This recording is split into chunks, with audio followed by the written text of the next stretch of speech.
Welcome back as we continue to go through my final prospect rankings for the 2023 NFL draft class, and today we're talking about the running back position. And since it's such a deep class, I'm going to go ahead and do a top 15 rather than the normal top 10. But if you want to see my full prospect rankings, full big board, check out the Patreon, links in the description. There I have my full evals. You get pro day combine numbers as well as important analytics to the position. But what's crack-a-lackin'? It's your boy Broshmo, just in case you did not know. So go ahead, become a bro and subscribe. Leave this video a thumbs up if you enjoy the content. As always, let me know what you think in the comment section below. Let's have that nice, beautiful football discourse real quick. We'll be streaming tonight. We're going to be doing a live mock the mock, but of your drafts. So go ahead either through the Discord, which you can check out in the description, or you could hit me up on Twitter. Send me your mock drafts and we'll go ahead and mock those tonight during the live stream. Remember, do them on like a desktop, laptop. The ones that you send me where you do with your phone, they just don't show up well on the screen in live time. So sorry. Let's go ahead. Get into this with number 15, Israel Abanikanda. Hopefully I nailed that, but we're going to call him Izzy for short. And a lot of people are going to be shocked at him being here at 15. They think he's easily a top 10 back. He could be a top 5 back.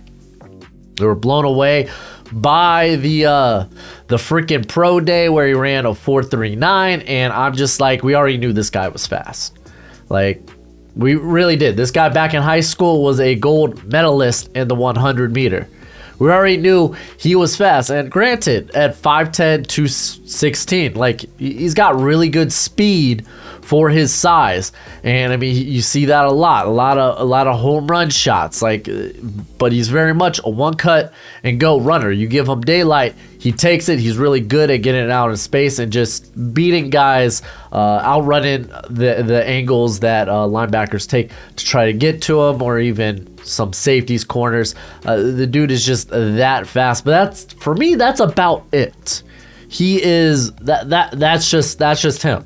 And he doesn't really offer a lot of upside in, well, the passing game.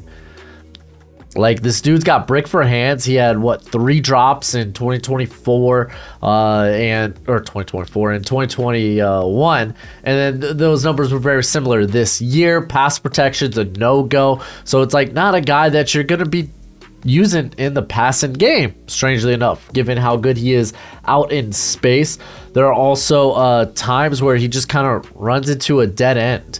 He doesn't really have that vision. He's too indecisive in the backfield, and he'll just run into the offensive line, run into guys, and you can kind of tell that by his yards after contact being sub 3 yards. That's actually a really bad number. Anything sub 3 when it comes to yards after contact, not ideal, not good, not great. And it was 2.67 last year. And really, he doesn't have any moves. Like, despite his size, he doesn't really you show contact balance. There's not a lot, like, it's just not there. Like, his only move is, I will run by you. There's no shimmy, there's no shake, just I will simply run by you. And for me, that's simply not enough to put him really any higher. I currently got him at 151 on the big board. On to number 14, Keaton Mitchell out of East Carolina. And I'm actually a huge fan of Mitchell here. Former 3-star recruit out of the 2020 class, so he's one of the younger guys in this class. But obviously, you look at it, very undersized, not going to be a guy that could demand a hefty workload in the NFL. 5'8", 179, but he has that shimmy, he has that shake that Izzy doesn't. And I mean, Keaton there, 4.37 speed, legit burners. He loved the stop-start ability, and he could rattle off moves like we're playing Madden, dude. You hit that circle button, and then you hit him with the a little juke, and like he could rattle off moves that quickly. Yeah, I really like that about him. He was used a bit in the passing game. He was used in the return game. So I got him listed here not as only just a scat back, but a gadget player, a guy you could use on special teams. You could use on maybe some trick plays, jet sweeps and such. So like there's a lot to him. And I mean, I love the comp here.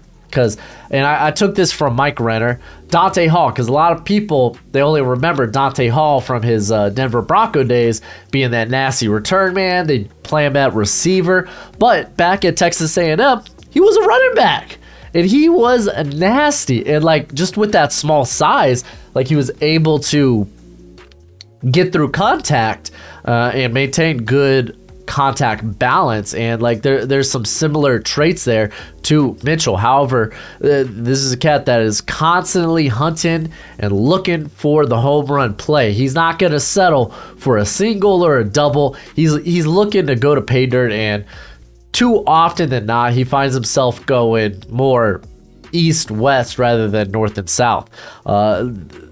I mean, this dude just actively tries to avoid contact like he's playing a game of tag. Again, it gets back to that east-west, and it just results in losses sometimes for him. But big fan of Mitchell.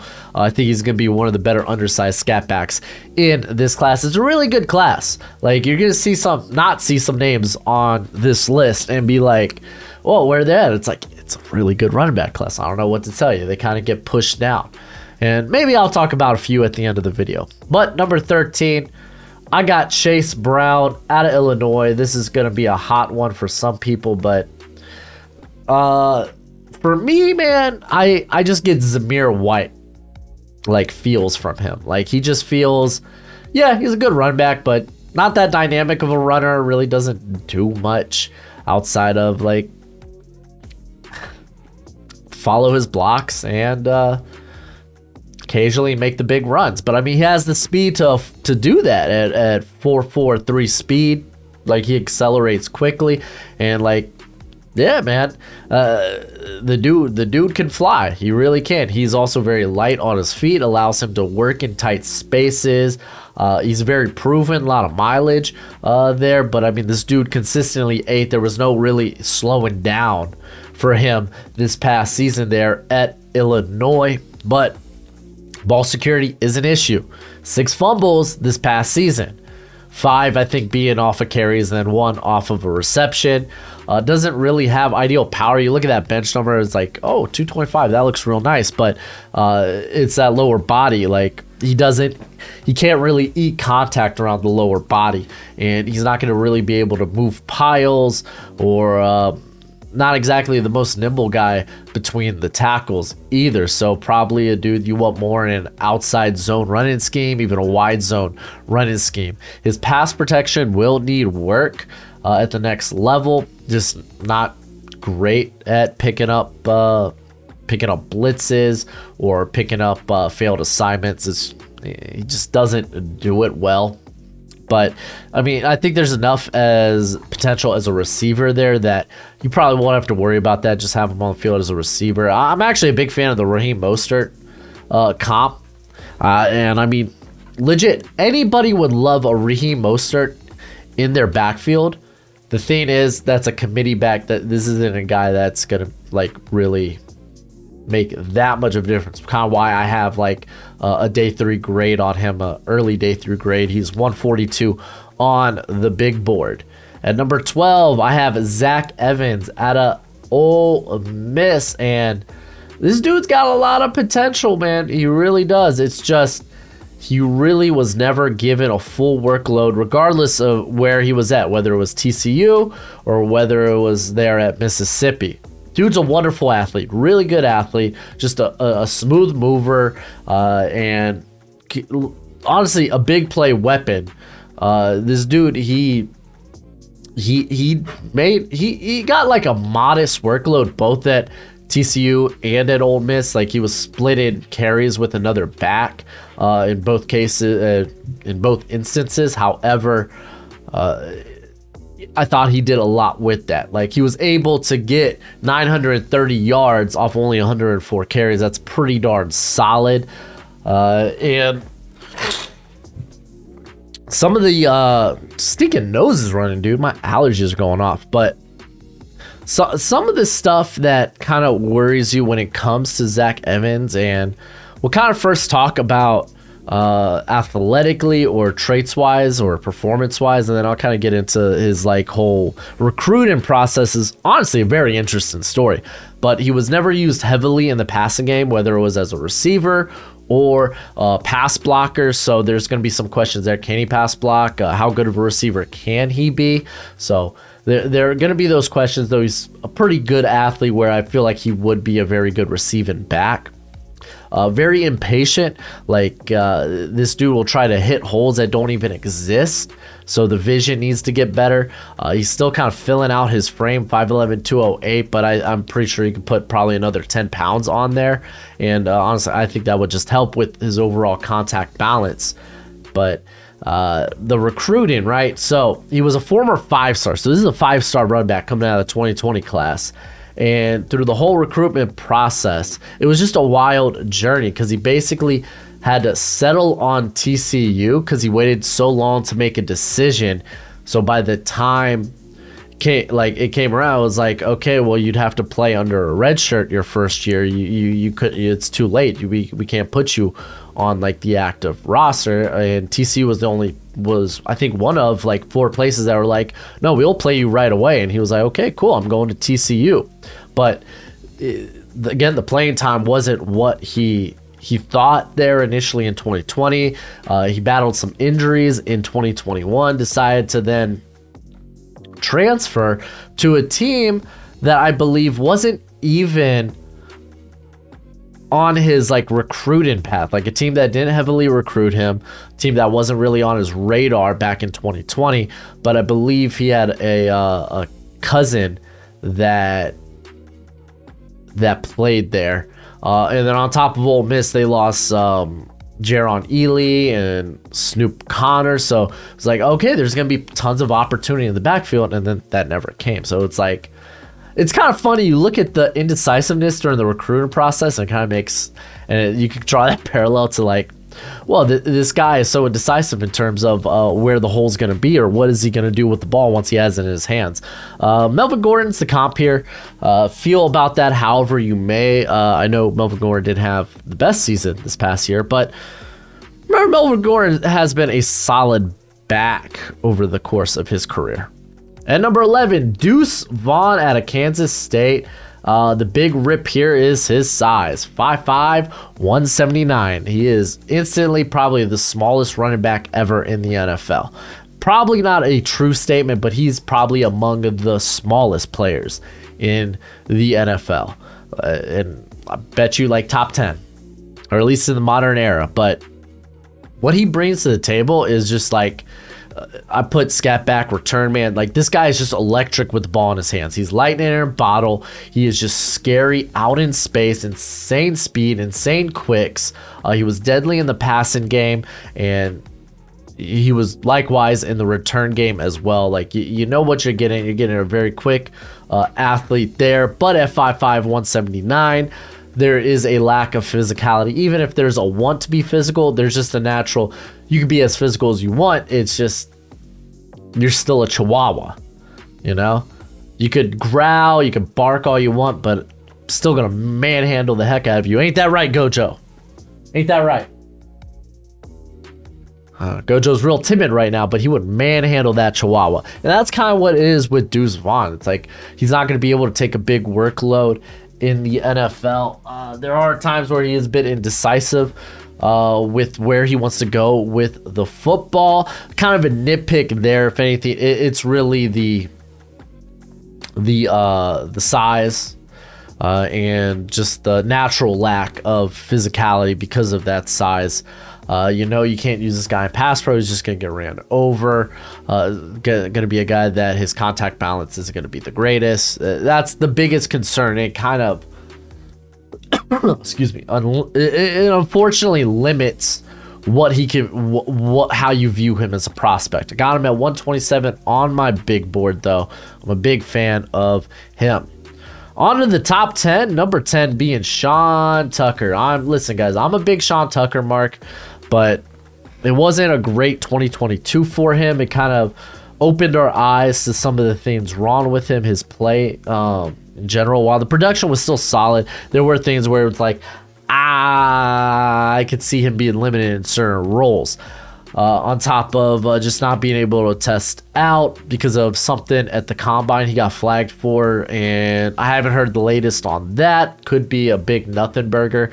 There's a lot of times where they'll ask to do checkbacks with prospects, and it ends up being kind of nothing. So not a big red flag for me. I'm just gonna put that out there. But this dude's got great acceleration.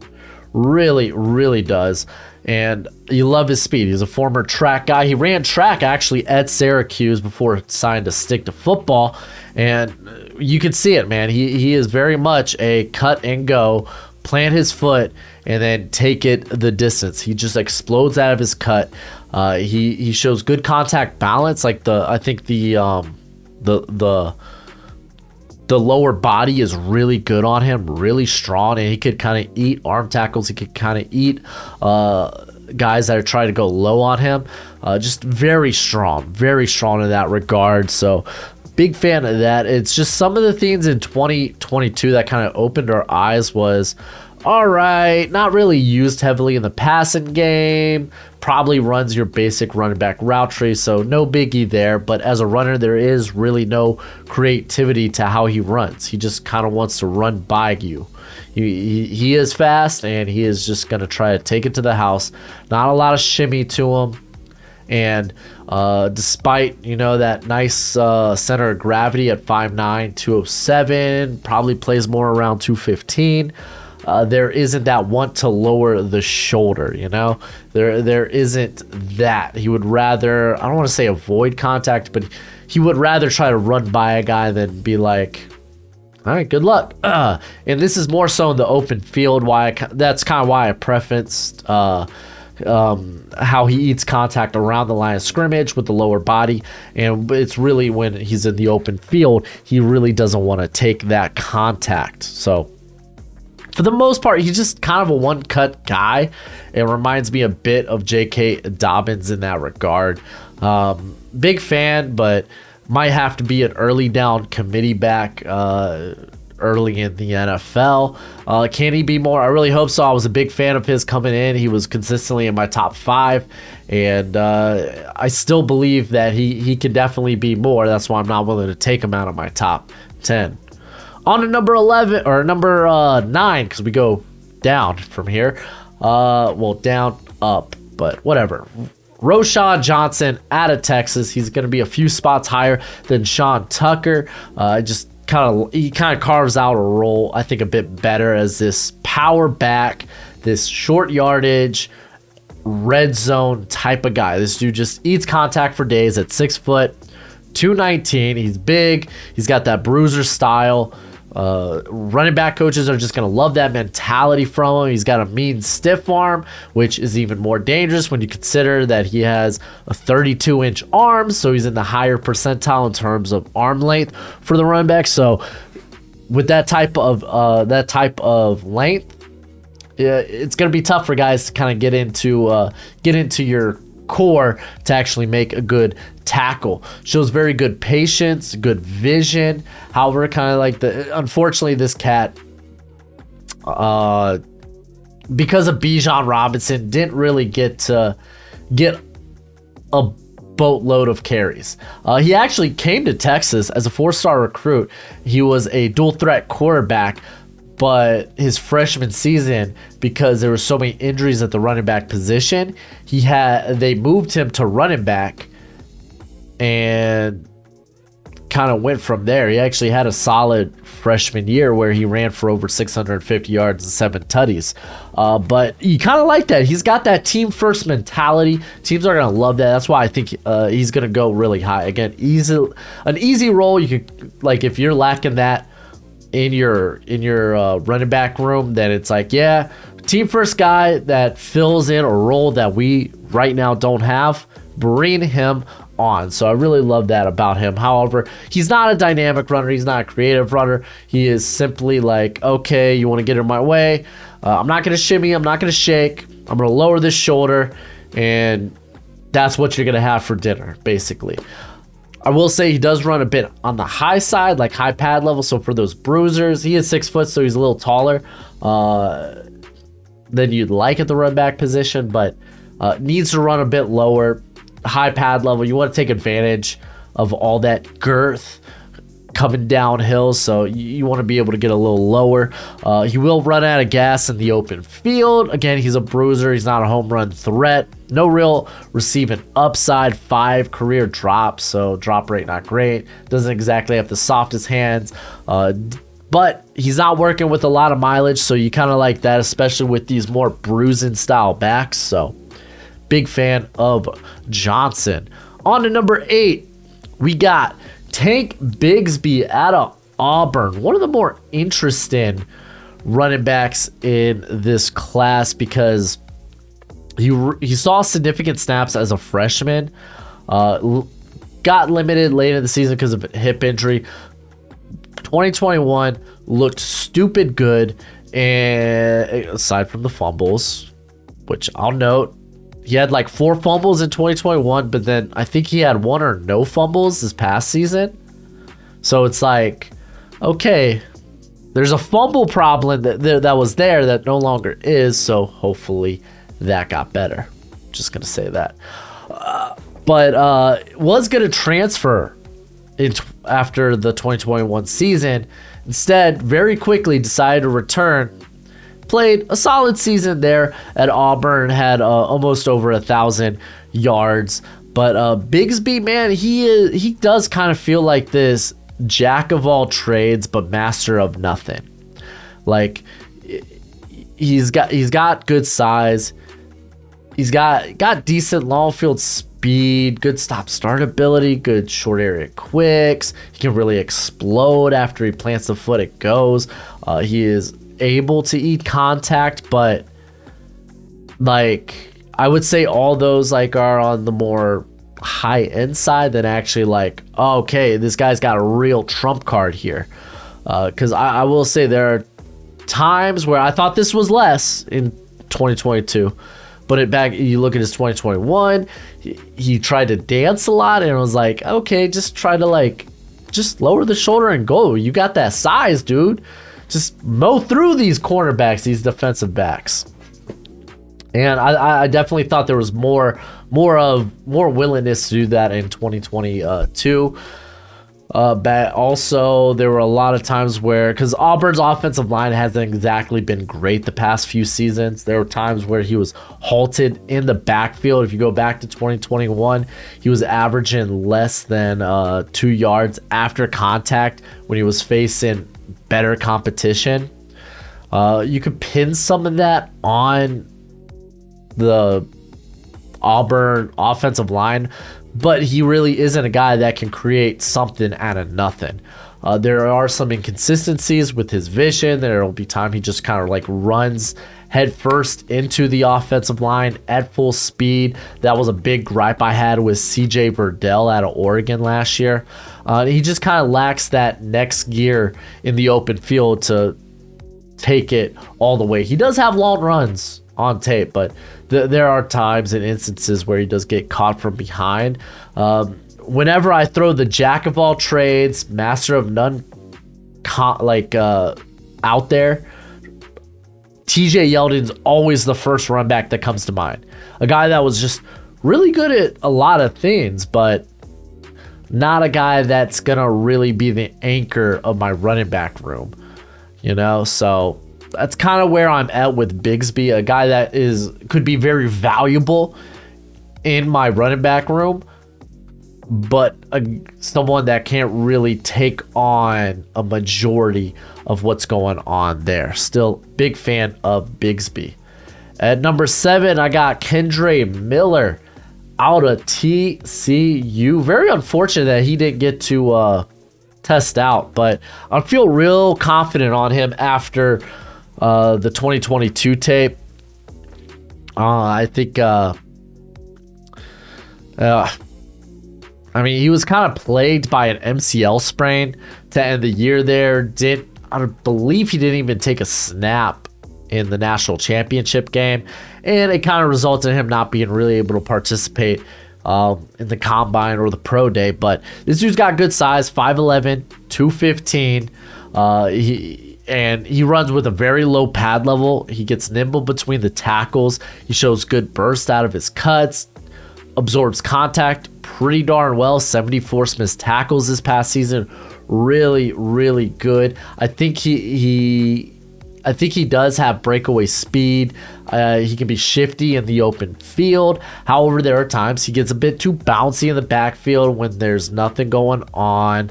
I think there are cases, especially in the open field, where he gets too bouncy again, or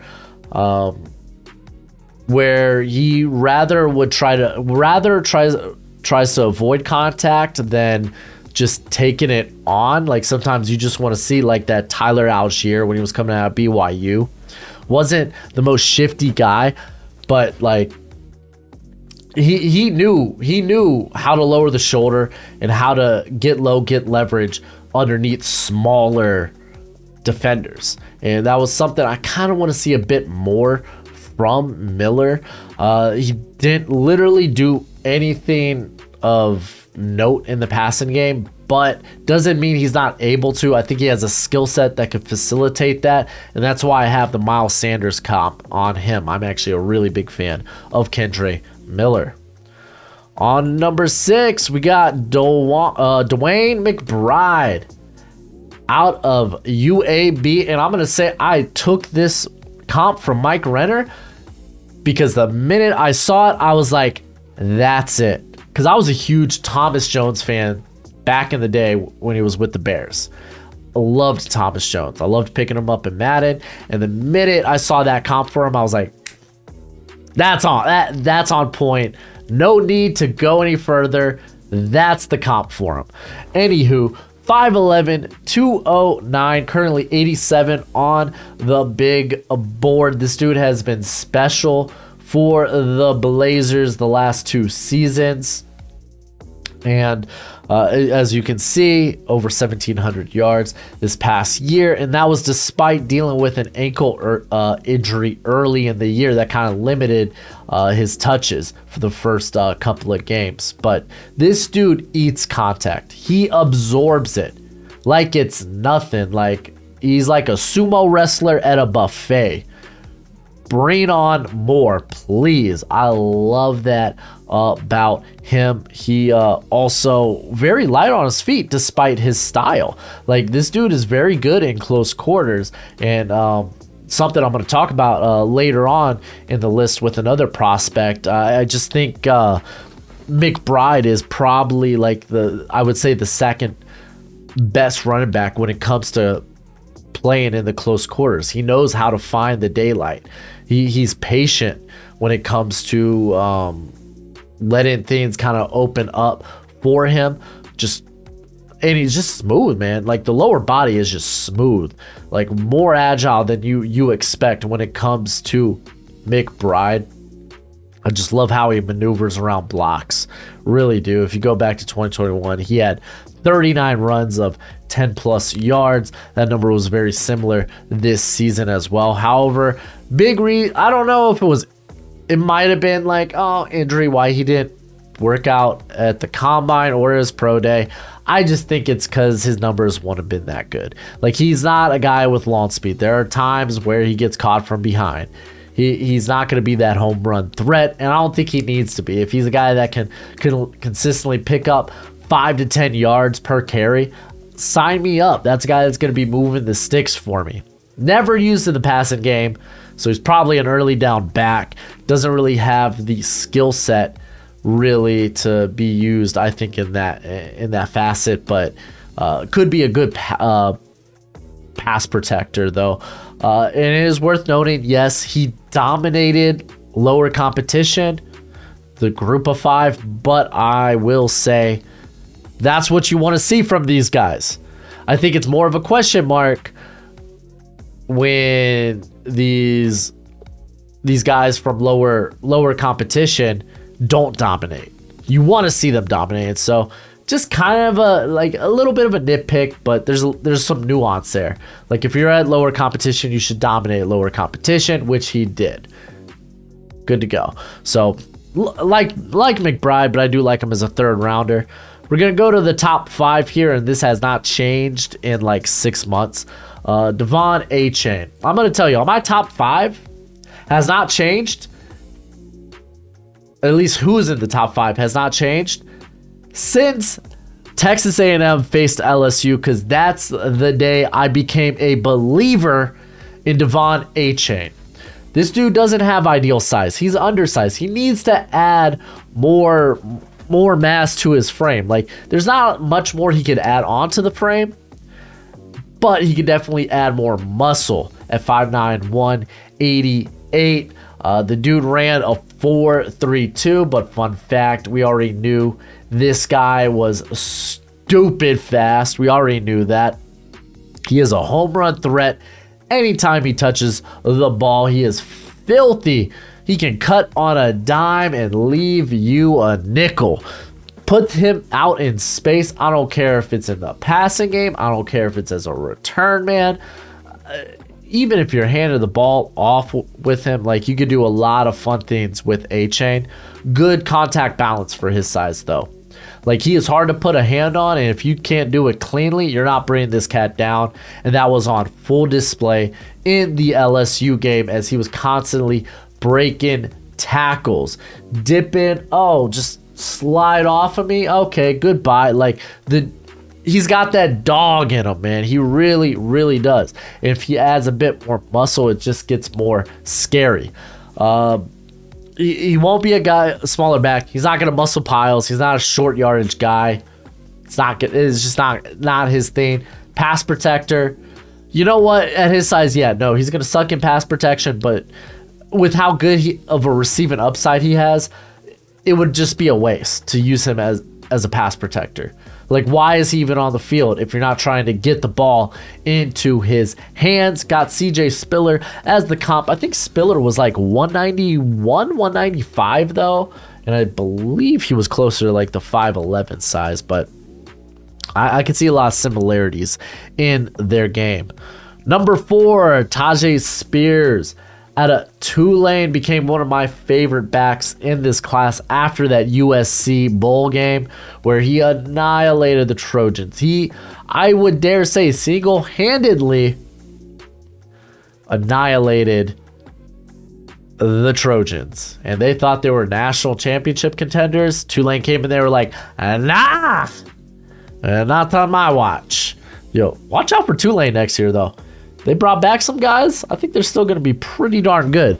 But Spears, 5'11", 201. He is at 65 on my big board. I believe this was Marcus's, that franchise guy's comp, Aaron Jones. And I can see a lot of similarities in the game there. This dude's got good acceleration. Love the stop-start ability. Very shifty in the open field. I like the change of direction. I know you're going to look at that 40 time and be like, expecting him to be faster, and it's fine. Like, he gets the top speed stupid quickly. I like it, man. He's not shy of contact too. Like, he'll hold up in pass pro. Go take a look at the Senior Bowl and the pass protection drills. He was an absolute dog in those. And this is a dude that's not afraid to lower the shoulder and be like, all right, let's do this. I'll go after it. It's just, however, it's like, I think it's more of a problem in the open field because he kind of gears down. He gears down to make that contact instead of just kind of making contact at full speed. And I would really like to, like, it's like he gets into open field and he kind of gears down to get ready to like make some sort of power move, whether that be a stiff arm or to lower the shoulder. And it's like, you don't need to do that. Just do that at top speed, man. Come in there with all that momentum. So there's that. There are times he could get a bit too bouncy in the backfield. He could be a bit indecisive in close quarters. Could probably add more bulk, but he's got a frame that can definitely do that. So I'm A-okay with that. Very good in the receiving game. Got big hands. Drops were an issue. Big fan of this cat's game. I do really like the Aaron Jones comp. Thank you, Marcus, for that. On to number 3. I got Zack Hemsey out of UCLA. Coming in at 6 foot, 220 pounds. Very interested because he was a 4-star recruit in the 2019 class. Ended up going to Michigan. He was used a lot in his freshman season, but then after that, it seemed like he fell out of favor. Like, it's kind of wild. I don't know why, but then he was like, all right, screw it. If they're not going to use me, I'm gonna go to the Pac-12. And it's like, he's just like the opposite of what you expect in terms of a Pac-12 running back. Like, typically you're seeing these flyers. Like, if you want to make a wrestling analogy, it's like the Pac-12 is like it's like a lucha match, you know, high flyers and such. And then you go to the Big Ten and it's like a big hoss fight. So it's like now you got this big hoss coming into this lucha libre style, and it really worked for UCLA, man. He was a broken tackle machine with 52 this past season. Very much a north-south runner, and he's really pretty darn shifty in close quarters and just eats contacts for days. Love to see it. And I will say this, man, remarkably very soft hands in the passing game. He had over 320 yards receiving this past year, so that was really, really nice. But you gotta know what you're getting here. Like, this dude, I would say for the most part, through and through, yeah, he could be pretty shifty in tight quarters, but he's a bruiser through and through. He's not a very dynamic athlete, despite like the surprising 4.53 40 time. If anything, that just tells me, like, okay, once he gets to top speed, that's about it. But sometimes he could take a minute to build up into that. He does run a bit high with happy feet around the line of scrimmage. Like, I don't know what it is. Like, he's trying to look over the tackles, look to the next level and see what his next move should be. And it's like, just get low and follow your blocks, my friend. A lot of mileage on the tires, though. Over 640 touches over the course of his career. That do be a lot for a running back, but I'm kind of fine with that. I think Sharpman is very proven. Got him at 61 on my big board. Number 2, Jahmyr Gibbs out of Alabama. You're going to be like, yo, he's 45 on your big board. You're just a hater, man. You drinking that haterade. You just hate running backs. And I'm just like, I don't know. I feel like I'm realistic when it comes to running back value. If you think this guy's fringe first round, I think there's more valuable positions out there. But if this is second round, I'm more than happy to take someone of Gibbs's ilk, should I say, because he is legitimately an offensive weapon. He's fast, he's crisp, super elusive, like so dangerous in the open space. He proved that in his Georgia Tech days. He proved that this past year at Alabama. If anything, this past year at Alabama, I thought he proved that he can work between the tackles. He looked very nimble between the tackles. He showed good contact balance when they couldn't get him cleanly between the tackles, so I like that. He finds room regardless where he is on the field, whether that's out in space, outside the hashes, or around the line of scrimmage. Probably the biggest receiving upside in this class. The dude had over 440 yards receiving this past year. He was absolutely deadly, and dare I say, Bryce Young's best receiving option, because his receivers, a newbie, letting him down this past year. There were a ton of drops, not from Gibbs. He was legitimately the most consistent receiver there for Alabama. Honestly, I could think you could line him up in the slot and be a-okay. That's why I put him as an offensive weapon. You can use him in the return game, use him as this scat back, or just have him line up in the backfield. Some of the nitpicks would be At 5'9", it's like, get to that 200, 210. Like, you already kind of got a lower center of gravity, so putting a little bit of more girth, I think, could go a long way for Gibbs, and probably give him more of that, like, okay, this guy can be like a 15 to 20 touch guy in the NFL. Never was a good pass protector, but again, you're kind of wasting his talents if you're going to have him on passing downs protecting rather than going out for passes. Will note, fumbles were an issue at Georgia Tech. They weren't this past season, but like we did with Tank Bigsby, where it was like 2021, he was really bad at fumbles, but that didn't show up in 2022. You got to note, okay, fumbles, ball security was an issue back at Georgia Tech, but I felt like he was doing a lot more. I feel like he was doing a lot more in regards of, like, his whole mentality was like, hey, Georgia Tech, we're kind of a bad team. If I'm not taking this to the house on every play, we're gonna lose this game. Opposed to, he came in to Alabama, a much better team. It was like, okay, cool, I could just kind of play within this offense and trying to just do too much. So I think maybe part of that could have been the issue with Gibbs. Jamal Charles, kind of the perfect comp for him. I forgot who has that out there, but it really is. And then everyone knows number one, it's Bijan Robinson out of Texas. The big reason Roshan Johnson didn't get more carries was because Bijan is the best running back prospect since Saquon Barkley. I would say Saquon, better athlete. Bijan was definitely the better in terms of what he does as a running back. This dude eats contact 4 days. The only guy with more than 100 forced missed tackles on this list. No one had over 80 this season. You'd be like, oh, he probably had a lot of carries. No, his carries were on par with a lot of the guys on this list. Like, he had like 260 carries this year, on par with a lot of the guys on this list. So let's not even. Honestly, my favorite comp for Bijan Robinson is he's a bull who took dancing lessons, because this dude is scary in tight quarters. He's so smooth, man. Great blend of power, speed, quicks. You love the build at 5'11", 215, man. He could turn something, or he could make something out of nothing. So light on his feet that I know it can't, like, you look at comps, you want to pull from a realistic example, and I'm gonna kind of agree with Marcus on this one. I've seen Edgerrin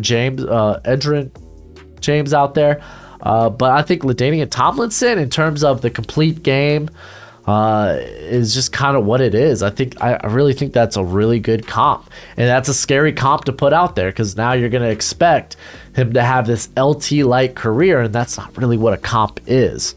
You know, comp, you kind of compare measurements, testing times, and play style. And it's not really what this guy's ceiling may be or what his floor is. It's more so, it's like, okay, I think he kind of plays like this player. He has similar attributes to this player. But hey, I get it. People take comps and they run with them. Feel free. If we're going to nitpick, ball security was an issue for Bijan over the course of his career. 6 career fumbles. Definitely something to note. Also, since he was kind of like the bell cow the last 2 seasons for Texas, that injuries kind of mounted up for Bijan. He had back, shoulder, elbow, and neck injuries, and you might be like, well, he didn't really have a lot of, like, the dude did miss time. He hardly ever really missed time. Wow, that's him playing through these injuries, so you kind of hope he can stay healthy, but definitely something worth noting. I mean, for the most part, he's kind of like the perfect running back prospect. Again, outside of the ball security thing, that's something definitely to monitor. But he had 2 fumbles this year, so he was much better in that regard. But still, again, something to kind of be like, got my eye on you. But Bijan, top running back. Don't know what more to say, but that's it for the video. I know some people are gonna be like, oh, where's Chris Gonzalez? Where's Eric Gray? Where's Kenny McIntosh? Let's not talk about Kenny McIntosh. Kenny McIntosh kind of broke my heart. All right, let me tell you, Kenny McIntosh, he's 16 on this list. You know, I'm just saying his testing did not match the tape, and I don't know what to think of it. But it's a good running back class, so he kind of gets. He's more of this, I would say, a early day 3 guy anyway. But yeah, that's it for the video. Go ahead, do the YouTube thing as always. Until next time, you be easy, my friends. Later.